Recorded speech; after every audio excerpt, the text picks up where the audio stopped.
The following is a podcast from a qualified senior care provider heard on the Answers for Elders radio show. And welcome everyone to Answers for Elders Radio Network. And we are here, believe it or not, in the month of February as we are celebrating 2022. And kind of a lot of us, for me anyway, I'm kind of been on a lot of new changes in a new world. And of course, a lot of us are. It's interesting in this time of history right now, our country is coming out of the darkness. Let's say, for example, there's mask mandates being lifted and all kinds of things. So we are seeing a general, slow decline in COVID-19. And that is really a good thing. And my darkness not only, was the fact that I didn't even know I was quote unquote had hearing loss. And it was interesting to all of our listeners that listen to us regularly. About 2 weeks ago, we had a gentleman on by the name of Jason Sargent, and I shared my story of having to quote unquote swallow my pride to basically face the fact that I had hearing issues. And, I know that I've had symptoms for a long time, and there's a lot of statistics out there. And I really wanted to talk to our listeners that are primarily over the age of 50, because believe it or not, that's really when it starts to escalate with hearing loss. And as a result, I have asked Hear.com to come back. And again, they did not solicit this interview. I asked them to be on my show. And we have the lead audiologist from Hear.com, Hope Lanter, and she is here with me. Hope, welcome to Answers for Elders.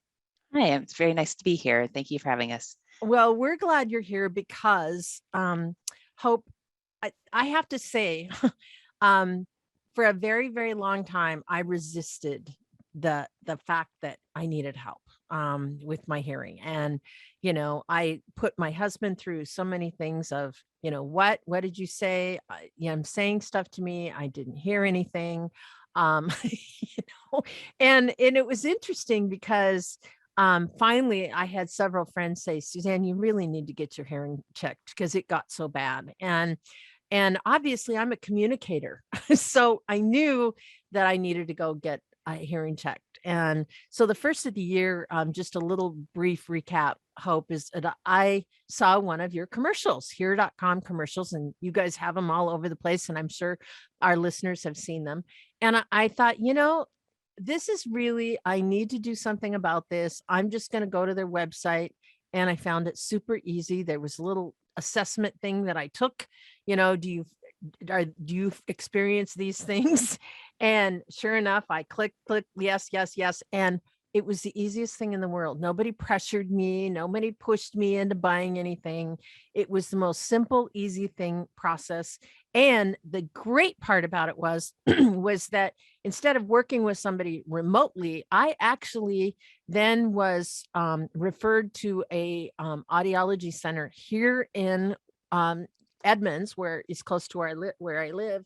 And I was able to deal with and be fitted specifically here by an audiologist here in this area. So talk about customer service. It was one of the most easy, seamless processes. I had a great hearing check.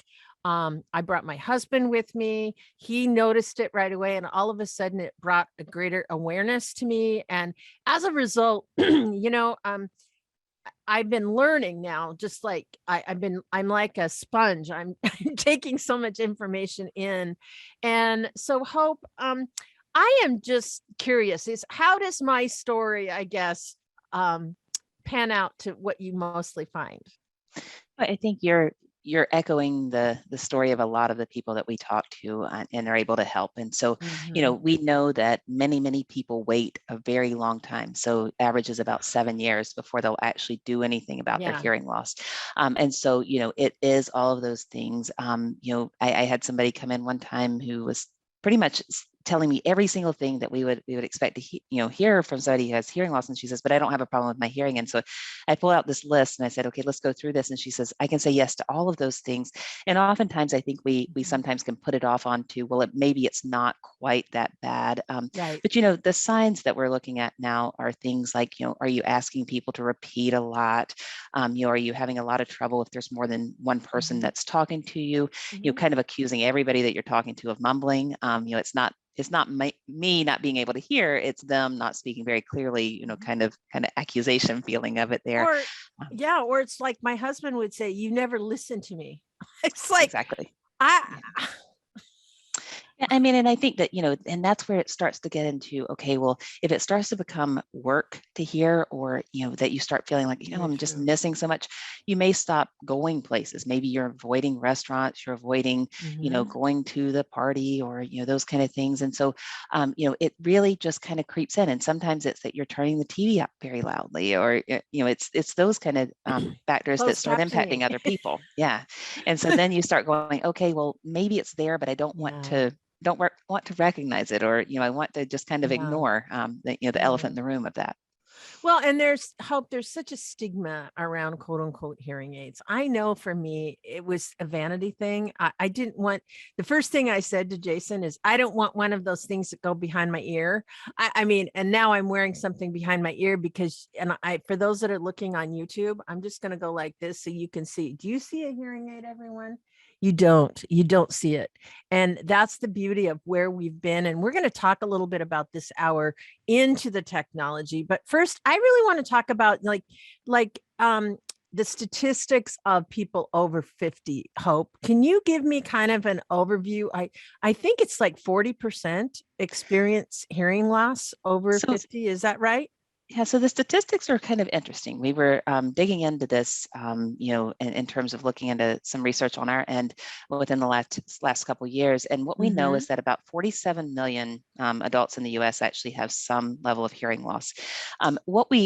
The statistics, like you're saying, is, we generally say, okay, well, we know it's probably, it gets more and more as someone gets older. But if they're 70 or older, then we know it's about 30% of those folks that have hearing loss. Okay. When we look at people who are under 69 or under, that's about 16% of those folks. And so when you look at the sheer number of people who fall into those categories, though, it's almost double the number of people, that have hearing loss under 69. So, that's really the big impact here. Is it's a lot of people that really, at that point, that those are the folks who need devices and aren't using them.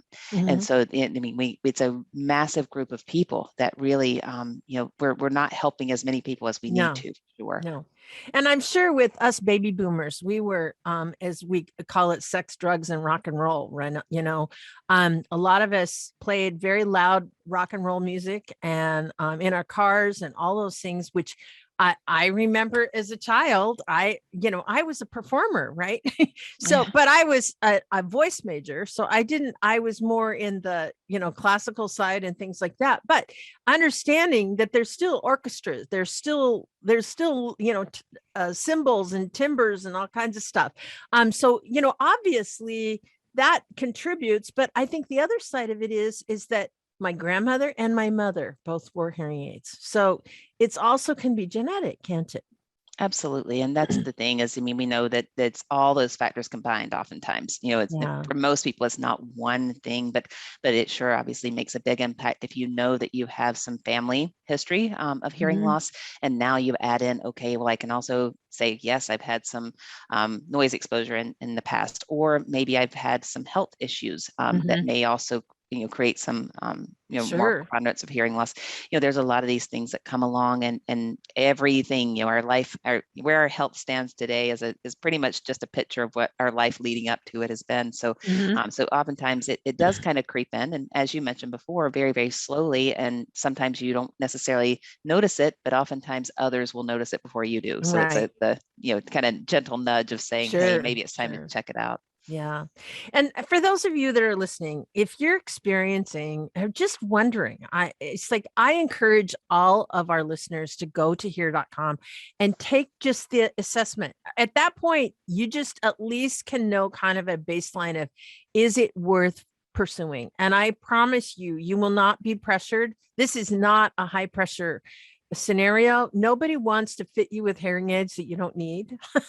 And certainly nobody wants to put you in a situation where, you feel like you're compromising anything. It's the easiest thing in the world to do. And just for me, my experience, I'm hearing sounds that I haven't heard in years. And it's kind of interesting. The spectrum of sound that I hear is so amazing. And now I've been wearing my hearing aids for almost a month now. And I can see such a difference, or, I can feel such a difference and hear such a difference in the quality of my life. It's been so easy. It's so much easier. And I sit there and think to myself, Suzanne, why didn't you do this earlier? And that was the part that just is crazy. I didn't do this earlier because I had a perception that it was just opening up a can of worms, and I didn't want to appear old, and I didn't want to, all of these things. And I think that's one of the things that, as you're thinking about, your either yourself or a loved one, this is not difficult, and it is something that will truly open up a new world. And Hope, I couldn't be more a greater testimonial to my experience with Here.com. You guys have been amazing. And tell us a little bit, do you have any, do you have any promotional offers right now, like a trial? I believe you do, right? Yes, always. That we do have a 45-day, we call it a no-risk trial, meaning that we want to make sure that we get you into the best product that fits your lifestyle, your needs, because that's really, that questionnaire you talked about. Like if you go to here.com and actually click on the website there, you'll see there's like a map of the US, and you can click there in Washington and really go through the questionnaire. We're looking to basically say, okay, what's going to fit you the best, and that will help determine the journey that we will kind of, we call them journeys, but the journey that we send you on. You can also call in 786-520-2456, and someone can speak with you there as well. But it at least helps to start kind of tailoring down the process of what it is that we need to do for you. But the goal is that if it doesn't, if there's really something, either it's not what you need at this time, or you try something and it just simply is not fitting in with what your expectations were, then it is something where you would then be able to receive a full refund. Wonderful. And, everyone, we're going to discuss hearing loss, the technology behind what is all the advancements that have been going on. And also just really, I think I want to talk a little bit about health issues, how health issues can be exacerbated through hearing loss, things like that. And Hope will be right back with us right after this. Answers for Elders radio show with Suzanne Newman hopes you found this podcast useful in your journey of navigating senior care. Check out more podcasts like this to help you find qualified senior care experts in areas of financial, legal, health and wellness, and living options. Learn about our radio show, receive promotional discounts, and meet our experts by clicking on the banner to join the Senior Advocate Network at AnswersForEldersRadio.com. Now there is one place to find the Answers for Elders.